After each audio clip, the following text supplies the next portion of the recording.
দেশ, শাবাশ বাংলাদেশ, যাও এগিয়ে আমার বাংলাদেশ। জনপ্রিয় সঙ্গীত শিল্পী আসিফ আকবর বরাবরই রাজনীতি সচেতন। নিজস্ব রাজনৈতিক মতাদর্শ প্রকাশেও তিনি কুণ্ঠাবোধ করেননি কখনো। এজন্য পতিত সরকারের আমলে পড়তে হয়েছে তাকে নানা বাধার মুখে, কিন্তু তিনি নিজস্ব মূল্যবোধে ছিলেন অটুট।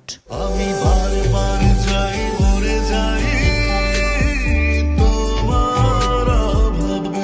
সেই ধারাবাহিকতায় সন্ধ্যায় নিজের ভেরিফাইড ফেসবুক পেজে এক পোস্ট করেছেন আসিফ।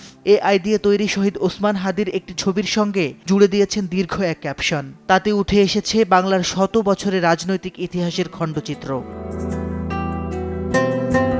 তিনি লেখেন, বাংলা, বিহার ও উড়িষ্যার স্বাধীন নবাব সিরাজউদ্দৌলার পতনের মধ্য দিয়ে উপমহাদেশে শুরু হয়েছিল ব্রিটিশ উপনিবেশের দীর্ঘ শাসন। ইতিহাসে উল্লেখ আছে ঘসেটি বেগমের প্রাসাদ ষড়যন্ত্র, মির্জাফর, জগৎ শেঠ, রায়বল্লভ, রাজা রাজবল্লভ, ইয়ার লতিফ খান, উমিচাঁদ, নন্দকুমার, মিরন আর মোহাম্মদ বেগের নাম। ক্ষমতার লোভে এই রাজন্যবর্গ, সেনাপতি আর ব্যবসায়ী শ্রেণীর বিশ্বাসঘাতকতার মধ্যেই অস্তমিত হয় বাংলার স্বাধীনতার সূর্য।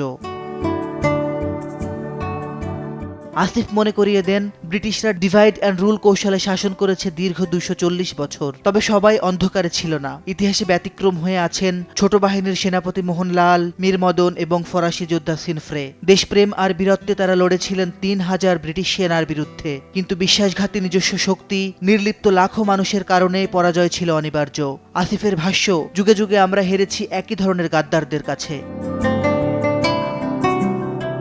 তবে সময় বদলেছে। জাতীয় চলচ্চিত্র পুরস্কার প্রাপ্ত এই শিল্পীর মতে, বীর মোহনলাল আর মীর মদনের উত্তরসূরিরা আজ জেগে উঠেছে। আধিপত্যবাদের বিরুদ্ধে দেশের পথে প্রান্তরে শোনা যাচ্ছে উচ্চারণ, ইনকিলাব জিন্দাবাদ। ষড়যন্ত্রকারীদের বিরুদ্ধে তরুণ প্রজন্মের এই জাগরণী নতুন আশা। শহীদ ওসমান শরীফ হাদির ইনসাফের আন্দোলনের উদাহরণ টেনে আসিফ লেখেন, আজ বাংলাদেশের প্রতিটি মানুষের বুকেই খোদাই আছে সীমান্তের মতো অনড় ভালোবাসা এবং ন্যায় বিচারের দাবি।